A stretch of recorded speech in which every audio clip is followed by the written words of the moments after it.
Eh bien les amis, et si on partait dans une chasse au trésor?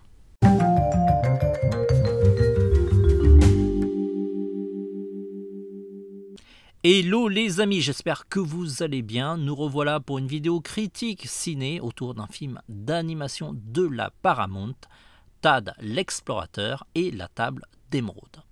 C'est un film d'animation espagnol, c'est le troisième film de la saga, c'est aussi un film qui clôture cette trilogie. On a eu la chance de voir ce film d'animation au début de l'été, c'est pourquoi je vous propose une critique avec le minimum de spoilers possible, comme d'habitude, bien que je vais vous parler quand même du contenu du film et de nos impressions. Alors côté pitch, on reprend un petit peu l'histoire à partir du deuxième film. Dans le premier, Tad était un amoureux d'archéologie sans être un archéologue. Et dans le deuxième film, il devient enfin apprenti archéologue. Au début de ce film, il est dans une expédition en Amérique du Sud et il va faire une découverte extraordinaire qui va le mener sur la piste d'un trésor qui est encore plus extraordinaire. Comme d'habitude, personne ne le croit à part son meilleur copain qui est une momie vivante. Et tous les deux vont partir dans un jeu de pistes à la recherche de ce trésor. Bien entendu, ils sont poursuivis parce que ce ne sont pas les seuls à s'intéresser au trésor. Mais vous allez voir, il y a d'autres personnes qui essayent de les poursuivre aussi. On va commencer notre critique par parler du rendu du film qui est plutôt correct, sans être dans les standards américains comme DreamWorks et encore moins Disney Pixar.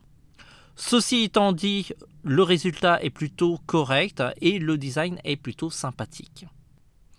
Le film, bien entendu, s'inspire de tous les films d'aventure comme Indiana Jones ou encore La Momie ou aussi Tomb Raider avec la copine de Tad qui ressemble à un copier-coller de Lara Croft. C'est dommage quand même que côté musique, il n'y a pas un thème principal qui est récurrent, un petit peu comme Indiana Jones. C'est un peu le point faible de ce film. Côté histoire, on ne s'ennuie pas, nos héros bougent tout le temps jusqu'à arriver même à Paris. D'ailleurs, c'est une partie plutôt marrante quand on connaît bien la capitale. On a une sorte de Emily in Paris en film d'animation sur lequel les étrangers ont une image assez idéalisée de la capitale. Le film est aussi très très drôle, sans être dans les travers des Mignons 3, qui était une succession de sketchs. Là, il y a avant tout une histoire ponctuée de sketchs assez rigolos. Les personnages sont des cas sociaux, mais ils sont assez marrants. Et on s'y attache.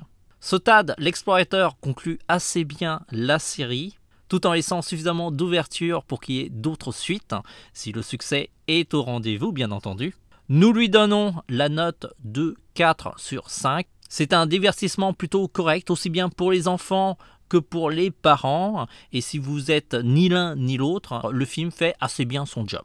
N'hésitez pas à revenir sur cette vidéo si vous allez voir le film pour nous donner vos retours, parce que c'est toujours intéressant d'avoir votre son de cloche. On se retrouve très vite dans la semaine pour une autre critique autour d'un film plutôt d'auteur qui parle de multivers. Everything, Everywhere, All at Once. C'est un titre plutôt long, mais vous allez voir que le film est très intéressant. Sur ce, les amis, on se dit à très vite. Profitez de cette forte chaleur pour aller dans les salles de cinéma qui sont frais avec une bonne clim pour aller voir Tad l'explorateur et la table d'émeraude.